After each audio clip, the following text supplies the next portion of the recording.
Hey, to clean headphone jack port on the Beats Solo 4 headphones, first of all you will need a long and thin item that you will be able to easily insert inside this port, and I will recommend you to use plastic tool. In my case I've got metal one, but it's not recommended.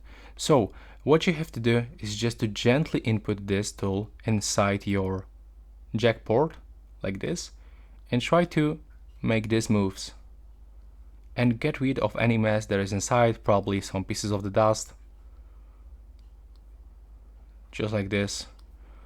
You can make for around 10 or even 20 tries, and if you actually remove something here, it should actually help you with connecting the jack cable. But if it doesn't work, I will recommend you to simply go to the professional service. They will definitely take care of your device and repair your port. And that's all for this video. Right now, please subscribe to my channel.